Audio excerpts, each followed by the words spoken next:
dark horse, Magomed Ankalav. Number 4 in the division fights Lionheart. Number 5 ranked Anthony Smith. Anthony Smith says, I don't know what you guys see about this Magomed guy who is so special. Like, how is he so much different than all the other guys that I've fought? How is he the next real legit guy? Now, don't get me wrong, and these are his words, right? More or less, summarized. He's like, don't get me wrong, this dude is really, really good at what he does. Very basic, very fundamental. But where's the pizzazz? There's no pizzazz. It just kind of is what it is, man. And I think that I'm going to take him to deep waters. And when he gets put in those uncomfortable situations, he doesn't thrive well. When everything is going his way, he makes almost no mistakes. But I'm going to take him to that chaos. And I'm like, oh, Anthony Smith, I like what you're saying, man. This is feeling good. I'm feeling like maybe Anthony Smith can get the job done. As massive underdog odds. Plus 380, brother, with a minus 475 comeback for Magomed Ankalav. It's almost hard to believe. But then you have to ask yourself this.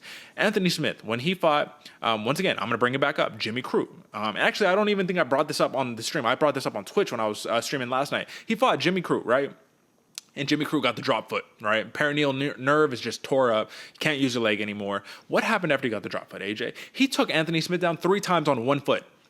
On 1 foot, he took him down 3 times. Alexander Rakic destroyed him with the ground and pound. Glover Teixeira, even though Smith was winning in the beginning, Glover Teixeira ended up picking him apart with the ground and pound and with the takedowns. So this is my question: if Anthony Smith is great jiu-jitsu, but if he's not really there in the wrestling department, I think Magomed Ankalav can do what he did to Nikita Krylov and win the fight. Technically smart, maybe not. He might not knock him out, but I think he could grapple and smartly strike his way. Sorry, folks. I don't know how to use words today. To a decision against Lionheart Smith, brother. Are you seeing what I'm saying? Or is Anthony Smith coming out and going to shut us all up? No, I'm with you, my man. And the thing that does it for me, don't get me wrong, I do feel on these numbers, Anthony Smith, is being a little disrespected. Probably going to feel kind of a waste. He's going to come out with a chip on his shoulder. But if Magomed fights his normal fight, where he's composed, he's calculated, everything, like you said, very fundamental, keeps the pressure up, stays consistent through the entire fight, gets the takedowns, works the takedowns. I don't think he's going to finish him, but I do think that if he stays on top, the second you're the guy with your back on the mat, no matter how good you're throwing up anything, you got submissions, attempts, all this stuff, but the guy's stuffing them, the guy's a step ahead of you, and you're back on the mat, in the judge's eyes, you're losing. Doesn't matter what you think. Oh man, I almost had him in XYZ, bro. Your back was on the ground. The judges think you're losing. You're losing the fight. I do think, though, Anthony Smith, as the intellectual Anthony Smith, as the commentator, the broadcaster, the analyst, I think Anthony Smith knows that, and he knows I need to not be taken down. I need to not, even if I do, I need to not be on my back. I need to be working some stuff to get that ground and pound going. But Magomed is very, like I said, very calculated in this fight and in the way he does like to fight, man. And I think he's a little more dangerous on the ground, but his striking is also there. But I do think if this stays on the feet, the question goes to you, Derek, if this stays on the feet, who do you think gets the better of it? Me personally, I think Smith might have a little bit of advantage right there. What do you think? I think Ankalav is going to be a little less, he has less of a propensity to throw a lot of volume out there, but I do think he's a much more accurate striker than Anthony Smith is, and the numbers would indicate that as well. You look at about 3.5 significant strikes landed per minute at a 63% clip for Ankalav. You have about 3 significant strikes landed per minute at a 50% clip for Anthony Smith. So Ankalav is very basic. He's very fundamental, and when he throws, it's all precision. It's all right there to hit. It's never loading up knockout shots. Everything is kind of down the pipe, never out of position, really, right?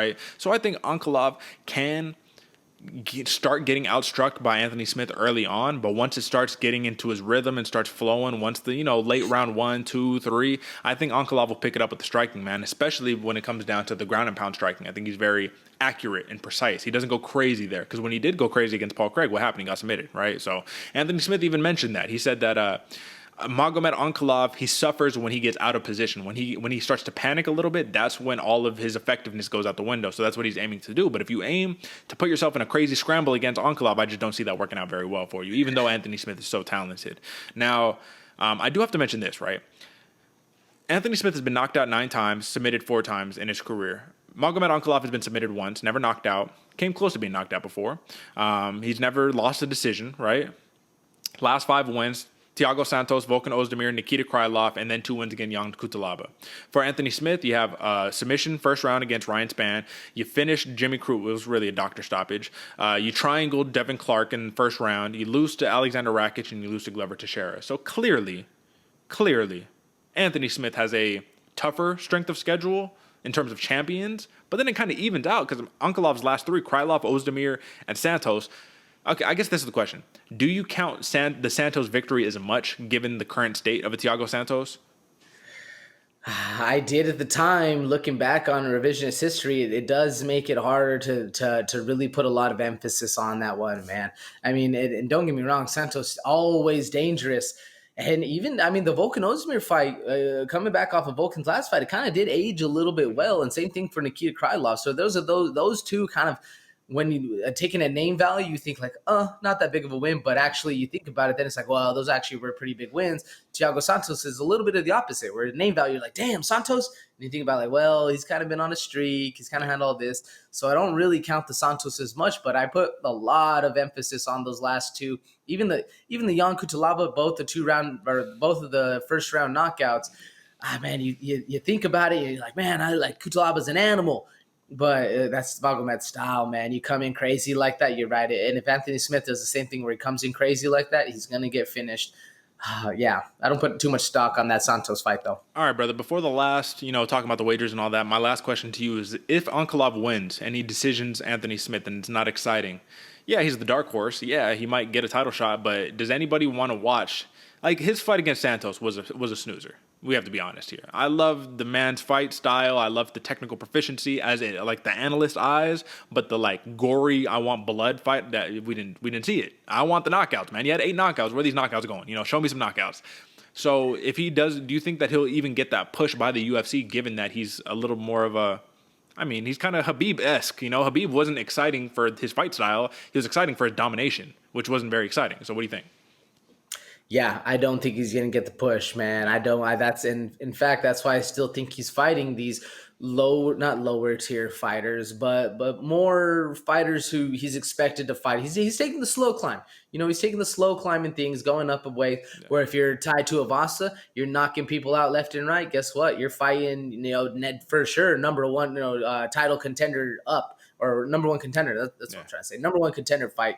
But I think if we see another snoozer from Magomed, as much as we like him on this podcast, we like him on the show, I don't think he's going to get the rub from the brass, man. I do think they're going to think like, well, okay, like we'll get you another fight. It's not going to be up, but we'll get you another one. Yeah. No, fair assessment. So, all right, look at these props, bro. Plus 900 for TKO for Anthony Smith, plus 900 for a decision, and plus 1,600 for some. It's almost hard to believe. It's almost like, what am I reading right here? Let me make sure this is right. Here. Nope, that's right. Yeah, odds makers do not like Anthony Smith in this matchup. But for Ankalav, plus 125 for a decision, plus 550 for a submission, and plus 160 for a TKO. So the odds makers basically say Ankalav either knocks him out or he outpoints Anthony Smith.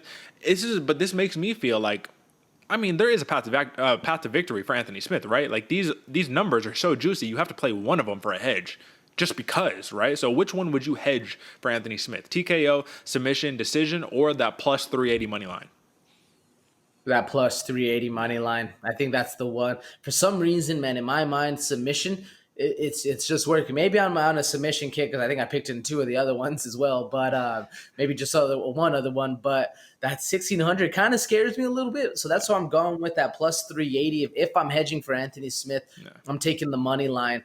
That's crazy though, man. 900, 1,600, and another 900 for decision. They are just hating on our boy at Lionheart, man. They are, man. So and I get it, but I don't. You know what I mean? Like I get it, but I don't. I'm a big fan of Ankalav, but still, this is disrespect to the Lionheart. All right, man. So I like Magomed Ankalav clearly in this matchup, and I think Anthony Smith is going to be a very tough outing. I do not think that he will finish Anthony Smith, so I'm going to rock once again with the decision.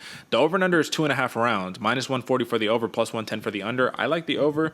And I like a decision for Magomed Ankalav. What is the methodology of victory for Ankalav against Anthony Smith, in your opinion?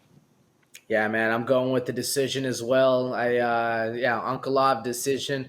Lionheart's tough, man. Lionheart's real tough, and you got to be catching him on an off night. And I don't think he's going to have an off night on this one. Yeah, and I'm absolutely with you here. But if he does play upset, that's why you just throw a couple dollars on that plus 380 Anthony Smith money line. And actually, then I'm looking at the live odds, minus 550 for Ankalav, plus 400 for Anthony Smith. So maybe the later that you wait before fight night, man, the juicier the odds are going to get, and you're just going to have to take it right there. But